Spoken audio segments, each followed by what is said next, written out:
इस कहानी की शुरुआत में हमें दिखाया जाता है कि थॉमस और बी की शादी हो रही थी। वो दोनों बहुत ज्यादा खुश थे। बेंजामिन पीटर को बताता है कि थॉमस अब उनका गार्डियन बनने वाला है, मतलब पीटर का फादर। यह बात सुनकर पीटर को गुस्सा आ जाता है और वो थॉमस पर हमला कर देता है। शादी में मौजूद सभी जानवर भी पीटर का साथ देते हैं। पीटर थॉमस को एक जबरदस्त किक मारता है और थॉमस दूर जाकर गिरता है, जिसमें उसका पैर बैलून में फंस जाता है और वो बलून के साथ हवा में उड़ जाता है। पीटर कहता है कि ऊपर वाले को मेरा सलाम कहना और कभी भी मेरा बाप बनने की कोशिश मत करना। पीटर बहुत ज्यादा खुश था, पर तभी बेंजामिन पीटर को नींद से जगाता है। दरअसल पीटर सपना देख रहा था। इसके बाद थॉमस और बी की शादी हो जाती है। फिर बी और थॉमस अपने हनीमून के लिए चले जाते हैं। सभी लोग बहुत ज्यादा खुश होते हैं। बी और थॉमस की शादी के कुछ टाइम बाद तक सब कुछ बहुत अच्छा चल रहा था, लेकिन एक दिन थॉमस और बी के बुक स्टोर में एक बच्चा पीटर रेबिट की बुक खरीद रहा होता है, जो बुक बी ने लिखी थी। तभी वो बच्चा पीटर को देखता है और कहता है कि ये तो पीटर रेबिट है, ये तो बहुत बदमाश है। ये सुनकर पीटर को बहुत बुरा लगता है, क्योंकि वो अब सुधर गया था। पीटर कहता है कि मैं तो हीरो हूँ, कोई बदमाश नहीं। लगता है इस बच्चे ने बुक उल्टी पढ़ी है। फिर मेल बॉक्स में चिट्ठी आती है। पीटर उसे लेने जाता है, तभी वहाँ पर वही चूहा आता है जिसे हमने पिछली मूवी में देखा था। उस चूहे का नाम जॉनी होता है। जॉनी पीटर को बताता है कि तुम तब तक बी और थॉमस की फैमिली बने रहोगे जब तक उनका खुद का बच्चा नहीं हो जाता। साथ ही जॉनी ये भी बताता है कि बुक में पीटर को एक बदमाश रेबिट की तरह दिखाया गया है। ये बात पीटर को बहुत बुरी लगती है, पर वो उस पर ज्यादा ध्यान नहीं देता, क्योंकि पीटर ने बुक पढ़ी नहीं होती। और जब वो जॉनी को रहा होता है कि वो कितना अच्छा है, तभी उससे एक खिड़की टूट जाती है। थॉमस पीटर को डांट रहा होता है, पर भी थॉमस को शांत करती है और उसे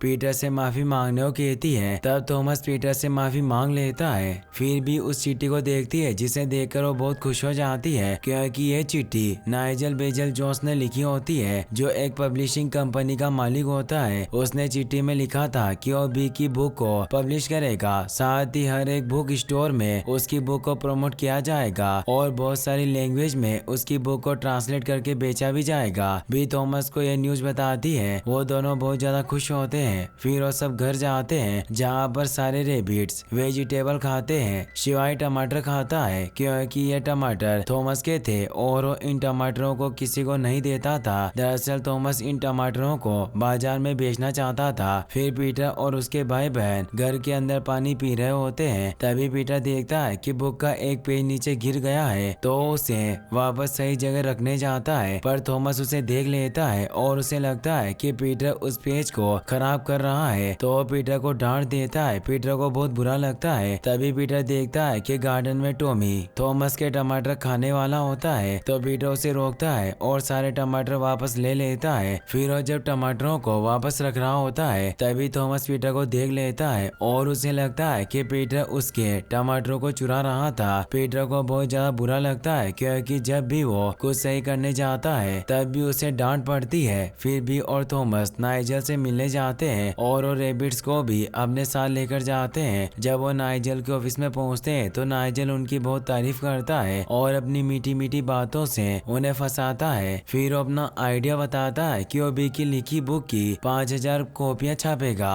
और फिर वो इन रेबिट्स की स्टोरीज की बुक भी निकालेगा, जिनमें बाकी सब तो अच्छे होते हैं, लेकिन पीटर को इविल दिखाया जा रहा था। ये बात जानकर पीटर को बहुत बुरा लगता है। थॉमस भी यही मानता है कि पीटर इविल है, लेकिन बी ऐसा नहीं मानती। तब थॉमस बी को याद दिलाता है कि कैसे पीटर उसके टमाटरों को चुरा रहा था, तो बी पीटर की तरफदारी नहीं करती। वहीं नाइजल ने पूरी तैयारी कर रखी होती है। उसने पीटर का एक बिलबोर्ड भी बनवाया होता है, जिसमें उसे पूरी तरह इविल दिखाया जा रहा था। नाइजल बताता है कि कहानी में एक विलन का होना भी बहुत जरूरी है। सभी लोगों को नाइजल की बातें सही लगती है, तो पीटर उदास होकर वहाँ से चला जाता है। चलते चलते वो काफी दूर आ जाता है। तभी वो देखता है कि एक बूढ़ा रेबिट चोरी कर रहा होता है। उसका नाम बरनाबास होता है। बरनाबास कहता है कि क्या हुआ बेटा, तूने कभी किसी रेबिट को चोरी करते हुए नहीं देखा क्या? तू क्या अच्छा बच्चा है? तब पीटर कहता है, नहीं मैं अच्छा बच्चा नहीं, मैं बहुत बुरा बच्चा हूँ। जब भी कुछ सही करने जाता हूँ तब भी लोग मुझे ही गलत समझते हैं। फिर बरनाबास पीटर को चोरी करने के लिए कहता है, तभी शॉपकीपर वहाँ आती है और उन दोनों का पीछा करती है। वो दोनों एक मेल बॉक्स में छुप जाते हैं। बरनाबास कहता है, ये जैकेट तूने कहाँ से चुराई? ऐसी एक जैकेट मेरे एक दोस्त के पास थी जो पहाड़ों में रहता था। पीटर समझ जाता है कि उसके डेट की बात कर रहा है। तभी वो दोनों पकड़े जाते हैं, लेकिन वो दोनों बचकर निकल रहे होते हैं कि पाइपरसन पेट्स वाले उन्हें पकड़ लेते हैं और एक कैद में बंद करके अपने साथ ले जाते हैं। दूसरी तरफ नाइजल बी से ऑफिशियली डॉक्यूमेंट साइन करवा रहा होता है जो भी उन्होंने डील की थी उसके लिए, लेकिन बी नहीं चाहती थी कि उसकी स्टोरी में कोई भी छेड़छाड़ करे। नाइजल मान जाता है और वादा करता है कि वो ऐसा कुछ नहीं करेगा। बेंजामिन, फ्लॉप्सी और मॉप्सी को तो नाइजल सही लगता है, लेकिन कॉटनटेल को नाइजल पर शक हो रहा था। फिर नाइजल बी और थॉमस को एक और ऑथर दिखाता है जो नाइजल को पैसों के लिए अपनी क्रिएशन में छेड़छाड़ करने की परमिशन देता है। इससे वो बहुत पैसे कमा लेता है। थॉमस और बी को ये सब समझ नहीं आता। दूसरी तरफ पीटर और बरनाबास को पाइपरसन पेट्स वाले एक लेडी को भेज देते हैं क्योंकि उनकी बेटी एमिलिया जिद कर रही थी। घर पर एमिलिया और उसका भाई लियम पीटर और बरनाबास के साथ खेलते हैं, जिससे पीटर बहुत ज्यादा परेशान हो जाता है। वो इस जगह से निकलना चाहता था। एमिलिया और लियम की मॉम उन्हें ग्रैंड माँ के घर लेकर जा रही होती है, तो पीटर और बरनाबास को कैद में बंद करके चले जाते हैं। तब बरनाबास कैद का ताला तोड़ देता है और फ्रिज में रख के खाने को चोरी करने लगता है। दरअसल ये सब बरनाबास का प्लान था ताकि वो पकड़े जाए और फ्रिज से खाना चुरा सके। वो दोनों बहुत सारा खाना चुरा लेते हैं, लेकिन इतना सारा खाना वो अकेले बाहर नहीं ले जा सकते थे। तो पीटर पूछता है कि आखिर वो कैसे इस खाने को बाहर लेकर जाएंगे। तब बरनाबास उसे अपनी टीम से मिलाता है जिसमें विशक्रस, टॉम और मिटन्स होते हैं। फिर वो सब वहाँ से निकलने लगते हैं, लेकिन तभी वहाँ पर एमिलिया और लियम की मॉम आ जाती है और उनका पीछा करती है। बरनाबास अपनी टीम के साथ एक कमरे की खिड़की से बाहर निकल रहा होता है। तब पीटर कहता है, कितना सारा खाना हम ऐसे ही नहीं छोड़ सकते, मैं जानता हूँ उससे कैसे निपटना है। इसके बाद पीटर अपना दिमाग लगाकर सारा खाना लेकर घर से बाहर निकल जाते हैं, लेकिन एमिलिया और लियम की मॉम हार नहीं मानती और उनका पीछा करती रहती है। पर पीटर और बाकी सब अपने खुफिया अड्डे पर पहुंच जाते हैं। सभी लोग पीटर की बहुत ज्यादा तारीफ करते हैं। फिर वहाँ पर रॉबिन्सन आता है जो उन्हें धमकी देता है कि उन्हें पकड़ा देगा। तब बरनाबास पीटर को रॉबिन्सन को सबक सिखाने के लिए कहता है। दरअसल वो सब मिलकर पीटर की टांग खींच रहे होते हैं। इसके बाद बरनाबास पीटर को लेकर वॉक पर जाता है और उससे अपनी पुरानी यादें साझा करता है, जिसमें वो उसके डेट के बारे में भी बताता है कि उसके डेट का एक प्लान था, एक ऐसी चोरी जिसके बाद उन्हें कभी भी खाना चोरी करने की कोई जरूरत नहीं पड़ेगी। बरनाबास पीटर को ये सब बता ही रहा होता है कि तभी थॉमस और भी वहाँ जाते हैं। वो पीटर को देखकर बहुत खुश होते हैं और उसे अपने साथ वापस घर ले जाते हैं। फिर बेंजामिन पीटर से पूछता है कि कल वो पूरा दिन कहाँ पर था। पीटर बताता है कि कल मैं एक ऐसे शख्स से मिला जिससे मिलकर मेरी पूरी जिंदगी बदल गई। उसका नाम बरनाबास था। दूसरी तरफ थॉमस रैबिट्स की तरह पहाड़ी पर रोल कर रहा होता है और अचानक उसकी स्पीड कुछ ज्यादा ही बढ़ जाती है और वह नीचे गिरने लगता है। फिर पीटर बेंजामिन को बताता है कि बरनाबास ने उसे रियलाइज करवाया है कि वो कितना बुरा है, सिर्फ वही है जो उसे समझता है। पीटर बेंजामिन को बरनाबास का प्लान भी बताता है, पर बेंजामिन को कुछ ठीक नहीं लगता। लेकिन पीटर कहता है कि अगर हमारा ये काम पूरा हो गया तो हमें थॉमस और बी की जरूरत नहीं है। सुना नहीं तुमने, जब उनका बच्चा हो जाएगा तब वो हमें पूछेंगे भी नहीं। इसके बाद पीटर अपने सारे भाई बहनों को लेकर ग्लोस्टर पहुंच जाता है। फिर वो सब बरनाबास के पास जाते हैं। बरनाबास पहले उन सबको मना कर देता है क्योंकि ये काम बहुत ज्यादा खतरनाक था, पर जब वो सब अपनी क्वालिटीज बताते हैं तो बरनाबास उन्हें अपनी टीम में शामिल कर लेता है। वहीं थॉमस और बी की शॉप में नाइजल आता है और वो बी को अपने सुझाव देता है ताकि अपनी पेंटिंग में चेंज करे। बी उसकी सारी बातें मान जाती है जो चीज थॉमस को सही नहीं लगती। दूसरी तरफ बरनाबास सभी को प्लान बता रहा होता है कि यह काम वैसे बहुत खतरनाक है, पर अगर हम कामयाब हो गए तो हमें कभी भी खाने के लिए चोरी नहीं करनी पड़ेगी। तो हफ्ते में एक बार वैली के सारे फार्मर्स एक जगह पर इकट्ठा होते हैं और उस जगह को कहते हैं फार्मर्स मार्केट। हम वहाँ पर ड्राई फ्रूट्स को चुराएंगे क्योंकि ये जल्दी खराब नहीं होते और खाने में भी बहुत टेस्टी होते हैं, पर वहाँ पर बहुत ज्यादा कड़ी सुरक्षा होती है। हमें उन्हें चकमा देकर लूट का माल यहाँ पर सुरक्षित लाना है। काश मेरे पास तुम्हारे जैसे 10 और लोग होते।